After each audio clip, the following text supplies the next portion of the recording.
Hola, buenos días, es Nico. Hola, buenos días, soy Nico.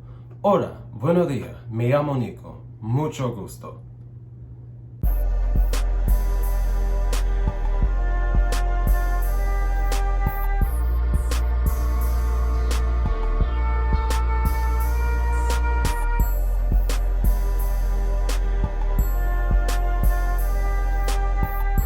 Like, you're so nasty.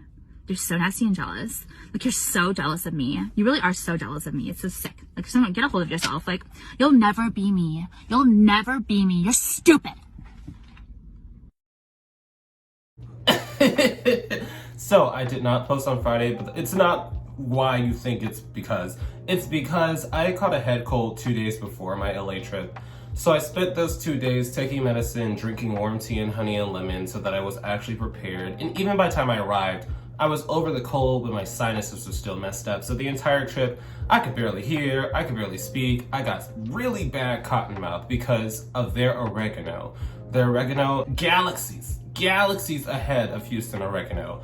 So that's just first and foremost. And I apologize for not posting because you guys know I post regularly.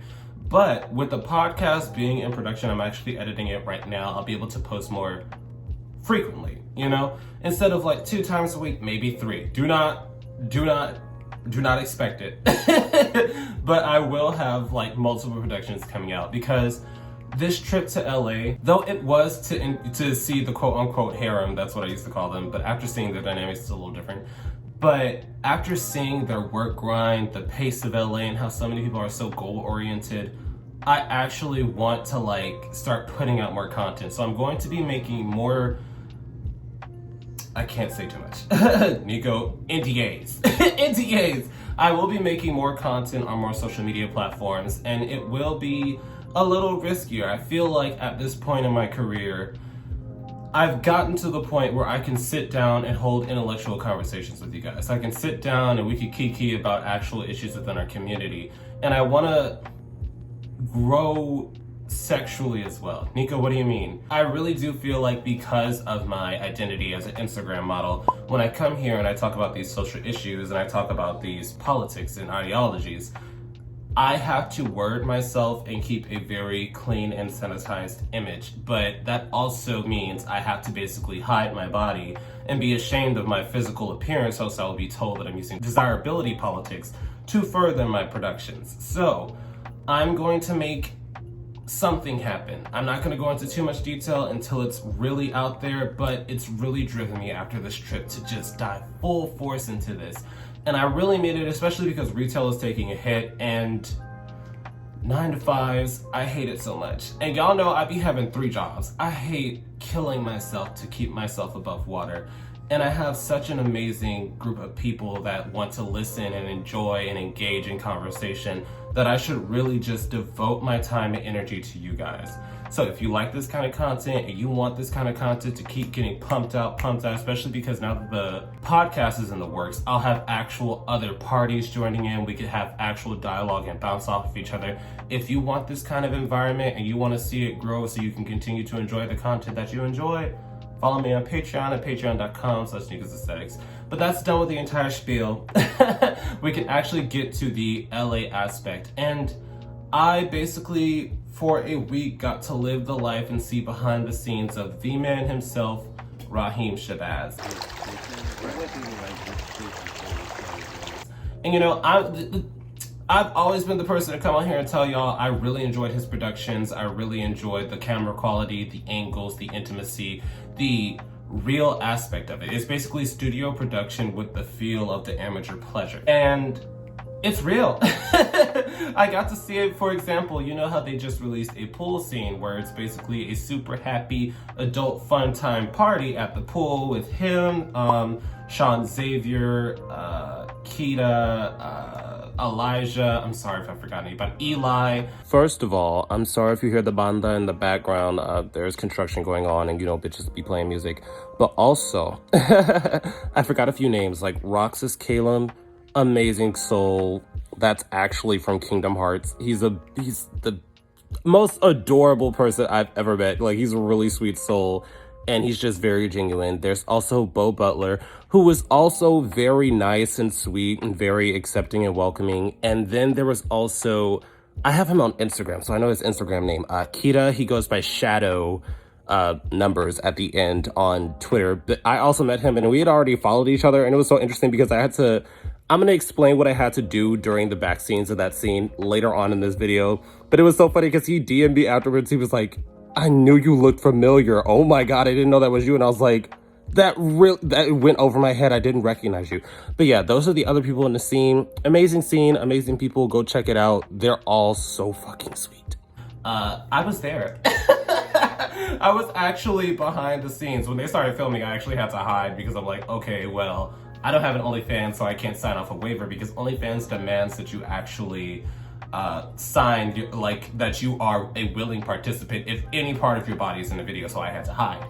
But I did get to actually interact with the performers. It was so awkward because I'm shy. Y'all know I come on here and I talk, and it's so interesting because they're like, oh, you're not as outspoken as I thought you'd be. And I'm like, I get to sit down and talk to my camera. I have very bad social anxiety, so when they're like, do you want to help? I'm like, what do you mean? Oh, well, we need the glistening, we need the effects, and we can't mess with the pool water, so we're gonna use water lube. And I'm like, water lube? Yeah, because when they get in the water, it'll reactivate and they'll be glistening and glowing. I'm like, okay, a trick to the trade. Girl, they had me rubbing lube on these people's bodies. And that's the, and that's the thing, I'm so awkward. I'm just sitting here like, do you need a hand? Do you need a hand? And it was, I mean, that's the thing. To them, nudity actually isn't inherently sexual. And I respected and enjoyed that environment because when I was in charge of rubbing lube on people, it wasn't awkward at all. They're just like, oh, it's just a part of the job. And I'm just sitting here, this little country bumpkin, thinking, this is so personal. This is so like, I'm in their space. I need to ask them, are they okay? Do they actually need help? And they're just like, yeah, just put the fucking lube on me. But they're all really sweet people. They're all really sweet people. And that's the thing. Watching adult filmography, you know, I come in here and I talk about it a lot. Even before I talked about the Raheem group productions, I was a very big Advent adult cinematography fan. So to see that they're all three-dimensional people is so interesting. And you know, it's just a visual disconnect. When you're watching something, be it adult cinematography, be it a TV show, be it, you know, a movie, you disconnect that, oh, that is a living, breathing person because you only see them on a screen. You only see them through the lens of the camera. But actually getting to go there and sit down and have conversations with them, it was so interesting, especially because they are big names. Like after we had done the productions, after we had hung out a bit, we went to WeHo.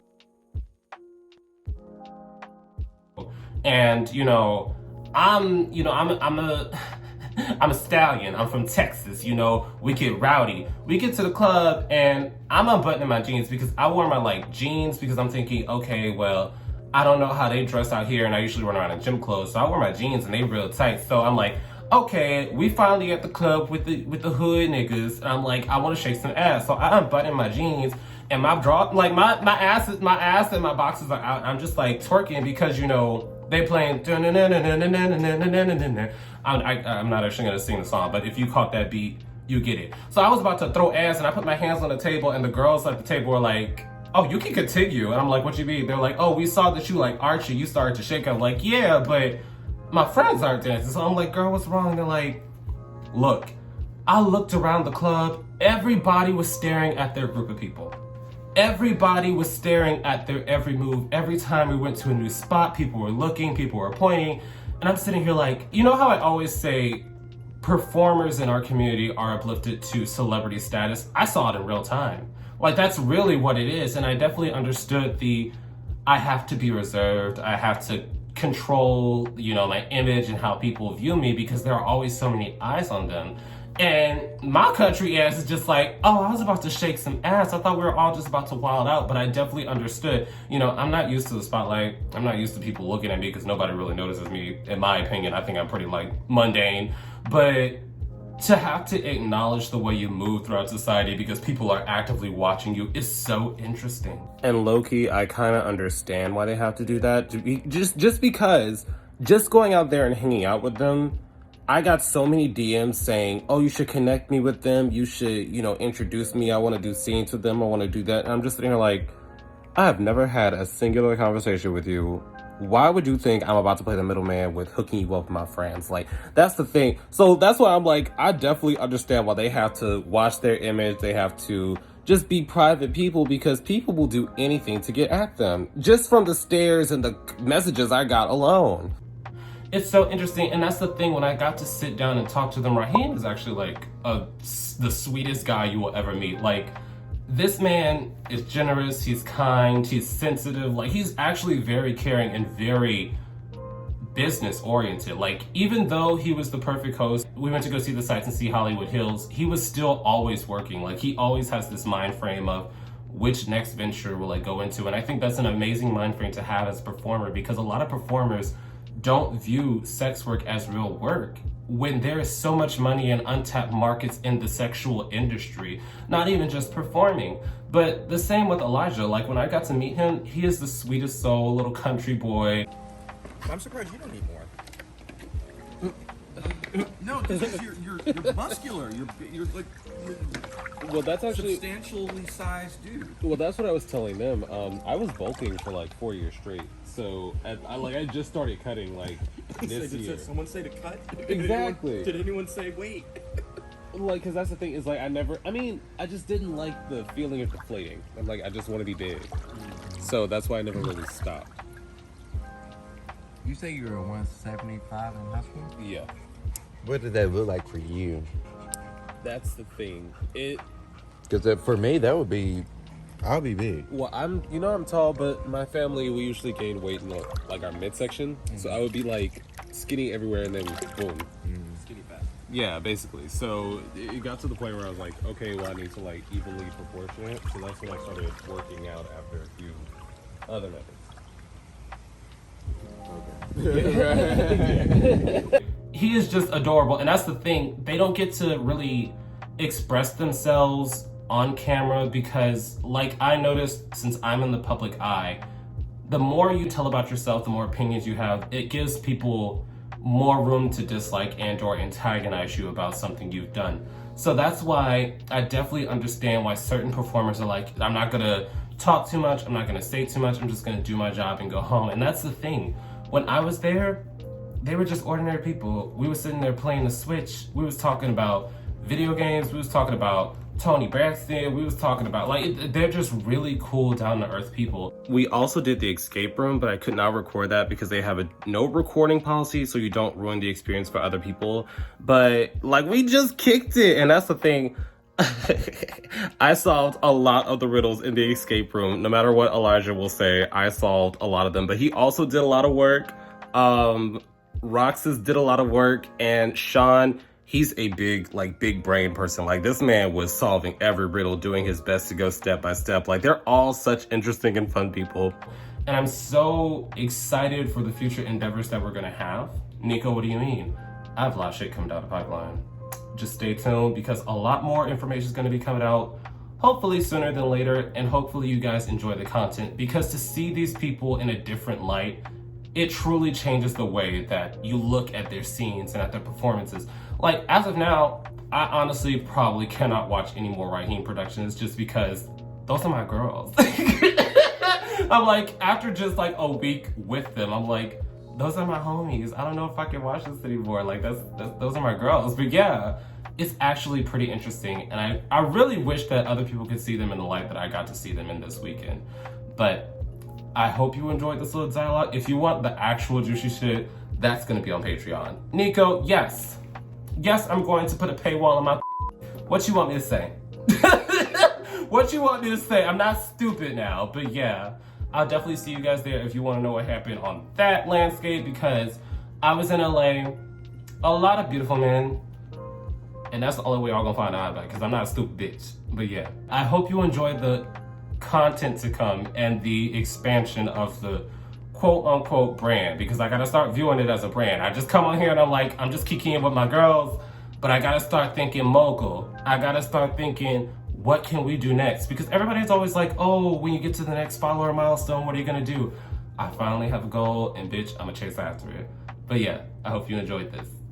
Boop. And once again, a quick thank you to all my patrons on Patreon, and a quick shout out to my third eye tier patrons. Your support means everything to me and helps me do this a lot more smoothly. I will also be listing this week's live stream topic in case anybody wants to join in on the fun. I will see you guys there.